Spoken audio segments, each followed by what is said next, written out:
नमस्कार और जय हिंद दोस्तों। आज इंडिया से बड़ी खुशखबरी आ रही है। यह खुशखबरी इंडियन एक्सपोर्ट से आ रही है। इंडिया पहली बार इतिहास में $100 बिलियन का आंकड़ा इंडियन एक्सपोर्ट में क्रॉस कर चुका है। इस खुशखबरी से आप अवश्य अपने देश पर गर्व महसूस करेंगे। इसी खुशी में हमारे चैनल को लाइक, शेयर और सब्सक्राइब अवश्य करें और साथ ही साथ इस वीडियो को अंत तक अवश्य देखें। अब आते हैं खबरों की डिटेल पर। Ministry of commerce and industry ने कहा है कि इंडिया का क्वार्टरली एक्सपोर्ट $100 बिलियन को पार कर चुका है, जो इंडिया के इतिहास में पहली बार हुआ है। इसका मतलब इंडिया ने $100 बिलियन का सामान विदेशों में बेचा है। पहला क्वार्टर अप्रैल, मई और जून का होता है। दूसरा क्वार्टर जुलाई, अगस्त और सितंबर। इसमें इंडिया ने दूसरे क्वार्टर में $100 बिलियन के आंकड़े को पार किया। अगर सिर्फ सितंबर महीने की बात करें तो इंडिया ने $33.44 बिलियन का सामान एक्सपोर्ट किया है और अगस्त महीने की बात करें तो इंडिया ने $33.28 बिलियन का सामान एक्सपोर्ट किया है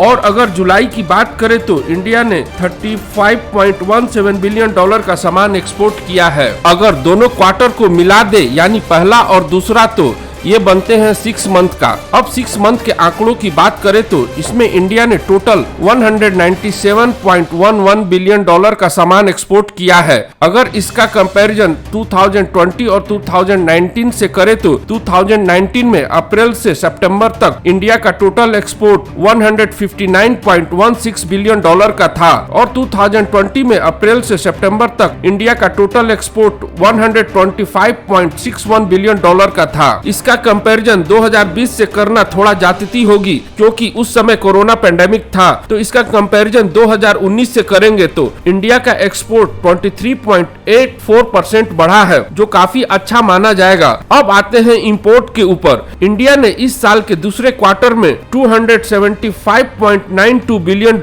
का सामान इंपोर्ट किया है, जो आंकड़ा काफी बढ़ा है। जो लोग हमारे चैनल से पहले से जुड़े होंगे तो उन्हें पता होगा कि किसी भी देश की अर्थव्यवस्था के लिए इंपोर्ट का आंकड़ा काफी कम होना चाहिए, क्योंकि इंपोर्ट से देश की फॉरेन रिजर्व कम होता है और एक्सपोर्ट से देश की फॉरेन रिजर्व मजबूत होती है। इंडिया का अधिकतर इंपोर्ट कच्चे तेल और गोल्ड में होता है। अगर हम इन दोनों की खपत में कमी लाएं तो इंडिया के इंपोर्ट के आंकड़ों में काफी सुधार होगा, यानी काफी कमी आएगी, जो देश के अर्थव्यवस्था के लिए बूस्टर डोज का काम करेगा। मौजूदा सरकार ने 2021 और 22 के लिए $400 बिलियन का टारगेट सेट किया है और हमने $400 बिलियन में $197 बिलियन का टारगेट ऑलरेडी अचीव कर लिया है। आप सोच रहे होंगे कि यह टारगेट अचीव होगा या नहीं। राह तो कठिन है पर नामुमकिन नहीं, क्योंकि कोरोना पेंडेमिक के कारण बहुत सारे देश चीन पर अपनी निर्भरता को कम किया है और इसका फायदा सीधे तौर पर इंडिया को हुआ है, क्योंकि वो सारे देशों का रुख इंडिया की तरफ हुआ है। इंडिया को बस यह करना होगा कि अपने मैन्युफैक्चरिंग सेक्टर को स्ट्रॉन्ग करना होगा। सरकार इस क्षेत्र में काफी ध्यान भी दे रही है। उदाहरण के तौर पर सरकार पिछले साल मार्च महीने में PLI स्कीम लेकर आई। PLI का full form production link incentive है। इसे 13 सेक्टरों में शामिल किया गया है। PLI स्कीम को टेक्सटाइल सेक्टर में शामिल किया गया है। Union textile minister Piyush Goyal ने अगले साल 2022 तक टेक्सटाइल का एक्सपोर्ट $44 बिलियन